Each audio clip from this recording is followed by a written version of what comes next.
Nama akkam jirtan daawwattoota koo dhimma tibbanaan qabadhee dhiyaadhee dhimma tibbanaa keessatti egaa wantoota baay'eetu jira.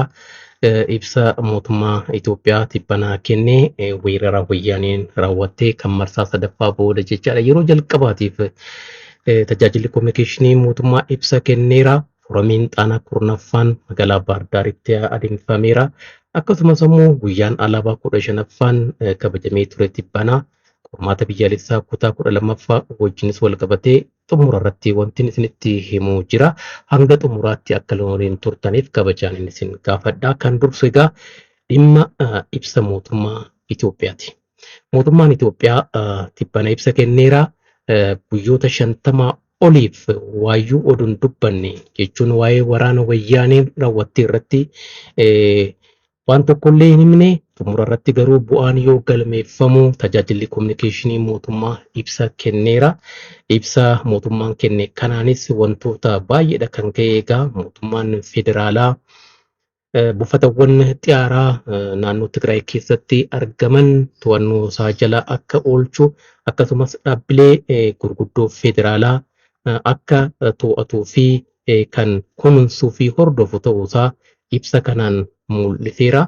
Inni kun egaa wanti namatti mul'isu baay'eetu jira. Akkuma himame mootummaan Itoophiyaa carraaqqii taasiseen keessumattuu duula raayyaan ittisaa qindoominaan taasiseen magaalaawwan naannoo Tigraay hedduun to'annoo jala oolfamaniiru. Wayitii ibsi kun kennamettis egaa magaalaan Shiree Alaamaaxaan akkasumas Koram akka to'annoo jala olanidha kan dubbatame ibsicha irratti. Sana boodas magaalota naannoo Tigraay hedduudha kan qabatame. Mootummaan Itoophiyaa egaa birmadummaa biyyaa kabajsiisuudhaaf carraaqqiin taasisee kan milkaa'aa fi jiru ta'uusaa ibsa kanarraa hubachuun ni danda'ama. Ibsa kana boodas egaa guyyaa itti aanutti ibsi lammaffaan ba'eera mootummaa Itoophiyaatiin gargaarsi namoomaa jiraattota naannoo Tigraayiif dhiyaachuu akka danda'uuf qophii gahaa taasisuusaa keessumattuu immoo dhaabbilee gargaarsa namoomaa dhiyeessan wajjiniin wal ta'uudhaan gargaaramtoonni waan argachuu qaban dhiyeessuudhaaf mootummaan akka qophaa'e kana malees immoo tajaajilawwan hawaasni argachuu qabu keessumattuu kanaan dura sababa waraanaatiin kan addaan citan ni beekamu. Tajaajilli baankii ibsaan akkasumas telefoonni addaan citee ture baatiiwwan hedduudhaa fi tajaajilawwan kun akka lammata jalqabaniif mootummaan Itoophiyaa kan qophaa'e ta'uusaa ibsa kenneen mul'iseera. Kun egaa aagaa naannoo Tigraay fi jiraattota naannoo Tigraay sababa weerara fi fincila gareen shiroo keessaa wayyaanee taasisaa tureen lammiiwwan hedduutu miidhamaaf saaxilamee jireenya gadadoo fi kan keessa seene jireenya gadadoo keessa kan seene baay'eedha.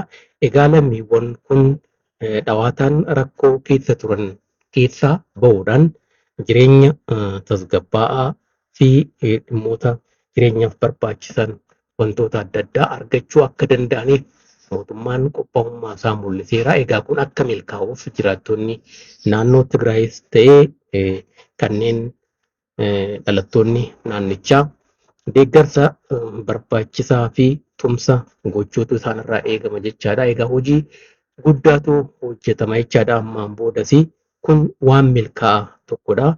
Mootummaan gama kanaan ibsi kennee kana kan mul'isudha jechaadha torban kana keessa.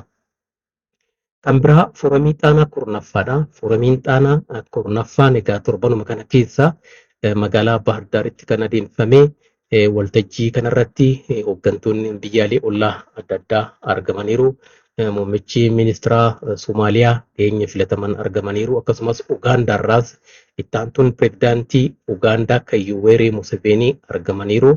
Suudaanirraa immoo hoogganaan yeroo ce'umsaa Abdul Fattah Al-Burhaan argamaniiru. Waltajjicha irrattis haasawaa dhageessisanii turani.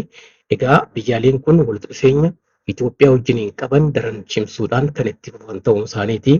Waltajjii foorumii xaanaa kurnaffaa kanarratti kan mirkaneessanii. Egaa akkuma himamaa ture foorumiin xaanaa kurnaffaan dhimmoota nagaa fi tasgabbii ardii Afrikaa irratti xiyyeeffachuudhaan kan mari'achaa ture. Waggaa waggaadhaan waltajjiin kun kan adeemsifamu barana yeroo kurnaffaadhaaf adeemsifamee egaa waltajjii kanarratti ergamaan addaa Ameerikaa Maayik Hamaris argamaniiru yeroo jalqabaatii fi ergamaan addaa Ameerikaa kun egaa naannoo gaanfa Afrikaatti ergamaa mootummaa Ameerikaati. Keessumattuu wayyaaniin akka hin miidhamneef mariin nagaa akka eegaluuf carraaqii taasisaa ture kun hin milkoofnee fi garuummoo waltajjii xaanaa kurnaffaa kanarratti argamuudhaan hooggantoota biyyaalee Afrikaa wajjin mari'ateera. Ergamaan kun wanti addaa waltajjii kanarratti mudatee fi gaaffiin hayyoota adda addaa irraa isaaf dhiyaateera. Ergamaan kun egaa Maayik Hamar deebii kenneera jedhameeti kan gabaafamaa ture. Maaliif harka keessan ardii Afrikaa irraan kaastanii? Fedhiin keessan maalinni maal barbaaddu Afrikaa irraa jechuudhaan muummichi ministeeraa Itoophiyaa kanaan duraa Hayila Maariyaam Dassaalany fi kanneen biroos gaafatanii turan. Egaa Maayik Hamar aariidhaan deebii akka kennee fi fedhii biyyasaa jechuun ejjennoo mootummaan Ameerikaa qabu calaqqisiiseera. Wanti addaa waltajjii furamii xaanaa kurnaffaa wajjiniin wal qabatee mudate isa kana tokko jechaadha. Kan biraa hooggantoonni mootummaa Itoophiyaa muummichi ministeeraa Dr. Abiyyi dabalatee waltajjii kanarratti kan hirmaatanis turani. Adeemsa waltajjii kanaa booda egaa naannoo Amaaraatti ooyiruuwwan adda addaa daawwataniiru muummichi ministeeraa Abiyyi Ahmad. Ministeeronnis achitti argamanii turani. Keessumattuu immoo raawwiin hojii kurmaana tokkoffaa bara 2015 magaalaa Gondaritti qoratamee ture. Jechuun hojiin baatii adoolessaa hagayyaa fi fulbaana keessa hojjetame maal fa'ii bu'aan argame maali jechuudhaan ministeeronni Itoophiyaa magaalaa Gondaritti argamuudhaan qorannoo bal'aa adeemsisanii keessumattuu immoo damee diinagdeetiin bu'aan argame maal fa'ii akka ta'e qorachuudhaan kan irratti mari'atamee fi inni kunis miidiyaawwan irratti kan gabaafamaa ture dhimma ijoo tokko jechaadha. Waltajjii furamii xaanaa kurnaffaatti aanuudhaan kan adeemsifame keessaa wantoota ijoo keessaa isa tokkodha jechaadha. Inni kun kan biraa guyyaa alaabaati. Guyyaan alaabaa barana yeroo 15ffaadhaaf egaa kan kabajamee darbe. Guyyaa alaabaa kana wajjinis wal qabachuudhaan wantoota adda addaatu raawwatamee egaa guyyaan alaabaa kun waggaa waggaadhaan akkuma beekamu kan kabajamu. Baranas yeroo 15ffaadhaaf kabajameera. Waltajjii adda addaa irratti sadarkaa federaalaa irraa eegalee naannoleen, magaalonni, manneen barnootaa, dhaabbileen dhuunfaa fi kan mootummaa sirna adda addaatiin guyyaa alaabaa kana kabajaniiru. Pireezidaantiin mootummaa Itoophiyaa Saahilewarq Zawudees guyyaa kana ilaalchisuudhaan ergaa dabarsaniiru. Egaa alaabaan kan biyyi tokko ittiin beekamtu waan ta'eef kunuunsuun eeguun barbaachisaa akka ta'edha. Pireezidaanti Saahilewarq kan dubbatanii. Egaa dhaadannoo isaas kan qabu ture. Dhimma sabdaneessaa fi tokkummaa irratti kan xiyyeeffate ture. Guyyaan alaabaa 15ffaa barana waggaa waggaadhaan dhaadannoo adda addaati kan mogga'ee ba'u. Baranas dhimma sabdaneessummaa fi tokkummaa irratti xiyyeeffachuudhaan dhaadannoo dhaamsa gaarii qabutu ture. Waltajjiin guyyaa alaabaa kun egaa haala tokkummaa Itoophiyaa cimsuun danda'amuun kabajamee darbeera jechuudha. Irratti dhimmi kaasuu barbaadu qormaata biyyaalessaa kutaa 12ffaa irratti kan xiyyeeffatedha. Egaa dhimma tibbanaa ijoo keessaa isa tokkodha. Inni kun qormaanni biyyaalessaa kutaa 12ffaa torbanuma kana keessa kan adeemsifamuu jalqabe.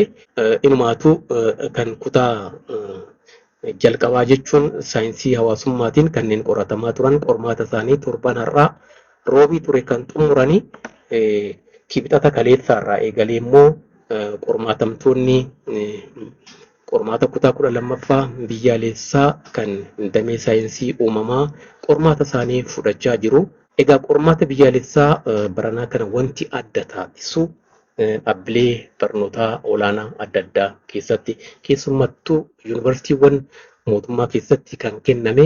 Inni kun waan adda taasisu keessaa adda durummaadhaan kan dheeramudha jechaadha. Tarkaanfiin kun maaliif fudhatame? Tarkaanfiin kun sababa ittiin fudhatame qaba.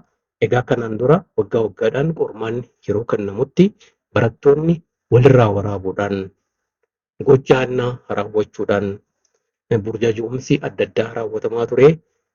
Kanattis ammoo gochi malaammaltummaa raawwatamaa ture. Qormaanni ba'ee akka gurguramu taasisuudhaan fa'aa miidhaa adda addaatu gahaa ture. Walumaa galatti rakkoon kun guutumaa guutuutti akka dhabamuuf barataan qormaata wayitii qormaatamutti gocha hannaatiif akka hin saaxilamneef ga'umsa isaa qofarratti of madaalee akka darbu taasisuudhaaf tarkaanfiin kun fudhatame jechaadha. Egaa muuxannoo baranaa kan fudhachuudhaan waggaa waggaadhaan ammaan booda itti fufa jedhameeti kan eegamu. Hooggansa haaraa dhufeen inni kun egaa kan raawwatame hojimaata hin baramnedha. Garuu immoo bu'aan olaanaan irraa argamuu danda'a jedhameeti kan eegamu. Kun waan gaariidha. Dhimma kanarrattis egaa qaamoleen adda addaa yaada isaanii kennaatiin jiru. Hundumaafuu qormaanni biyyaalessaa kutaa 12ffaa baranaa akkuma duratti kaase onkololeessa 11 ni xumurama. San booda immoo bu'aa isaati egaa kan eegamu. Bara dhufu immoo akkam ta'a kan jedhu walumaan kan agarru ta'a. Waan hordoftaniif baay'een isin galatoomfadha. Nagaatti.